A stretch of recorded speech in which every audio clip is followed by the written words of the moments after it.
County to set aside 5 acres specifically for the harvest camp, and to set aside another acre, and that was just kind of an afterthought, at the Moore Park School, which is still designated a school site. It was because some of the people coming up there have taken an interest in the geology and the history and the stratifications and the plant life, and everything's up there, and it's varied. It's a broad area of study. And that's what that's all about. How do we get people to come up there and look around to see what's harvestable and to harvest it and to utilize it for eating, for building things. And the still had this idea that if they sent people up there, that people would go up there and gather things like, I don't want to say too much because I know Melvin has his own little stash, like he says, right there, Diamond Willow. Don't tell anyone about it. Okay? Right over there's some really good birch bark trees, man. Wait until I have a chance to take some up there and make some baskets, Melvin said. Don't tell anyone about it. Those are my wild onions. They're the biggest onions in the Penokee range. See those onions over there? Go harvest over there, but don't tell anyone about these. I wanted You're a terrible fellow there, Mark. to the Tribal Council for supporting the concept of opening that harvest camp up.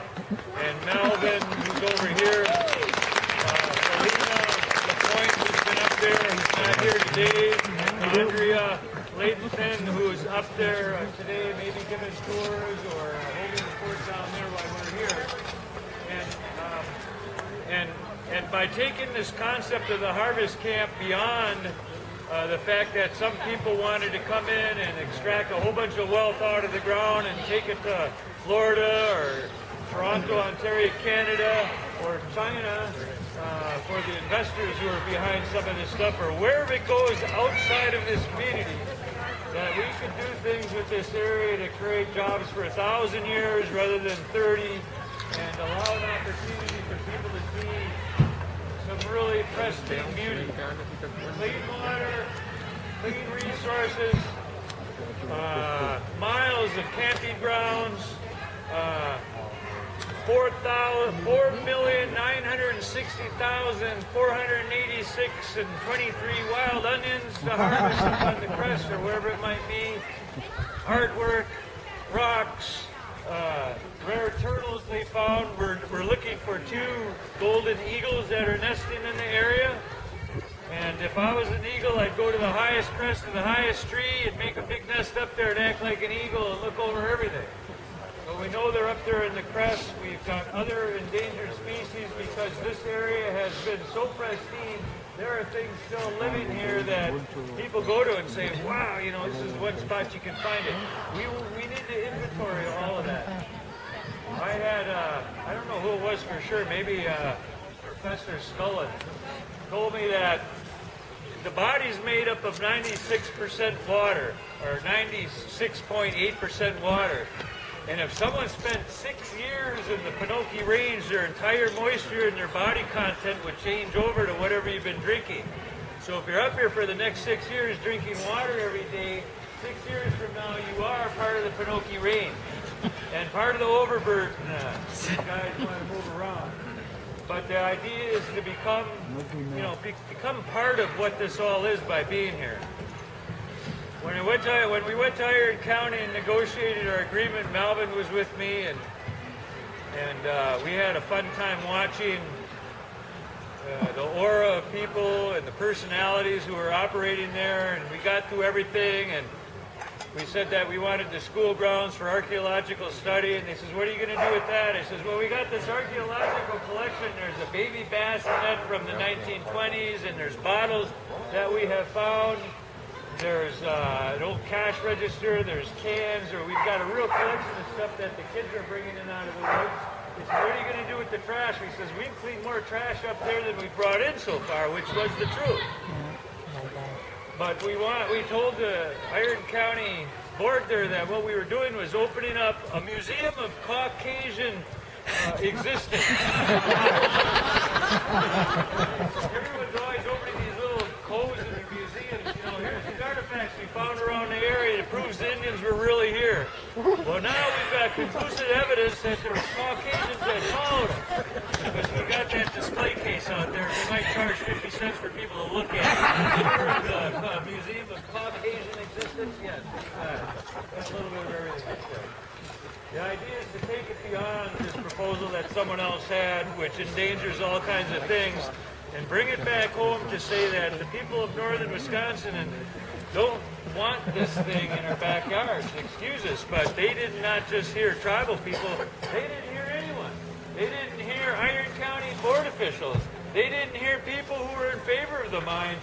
They could not hear anybody in northern Wisconsin in the rush to get this bill through because of the amount of money that went into political contributions, and that's that. And in Madison, Wisconsin, that wasn't my turf. And it wasn't the turf of the warriors. And it wasn't the turf of the people who get mad and can do angry things and all these other things out there, okay? Because when we went to Madison, we had to play that legislative game for them for whatever semantic reasons we needed to play that game and try to say, hey, common sense says we don't want this thing. And if you're going to put a bill through, at least do something that protects the resources in a better way. And even those 18 amendments were rejected, not in an up and down vote for Wisconsin jobs first, or money to educational institutions in northern Wisconsin where the mine is. They couldn't vote yes or no on that. They tabled everything in a parliamentary way to jam that bill through without any discussion because they know what's best for us.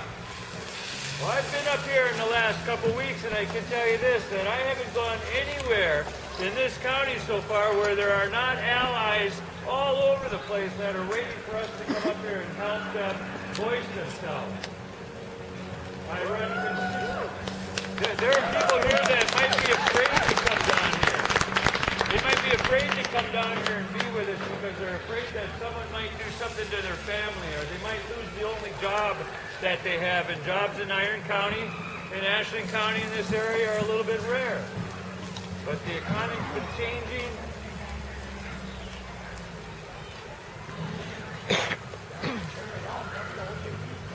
Indian Sign Language educational project going on right over here. He's trying to tell me something, okay? Indian Sign Language 101. Talk into the mic. Okay. I don't want to say too much more because I could talk for hours. People, the oldest artifact coming out of this area is 260 AD. That's almost 2,000 years ago. Okay? This place has a beautiful history that we can bring people from all over the world to look at if we do it right and save this place forever.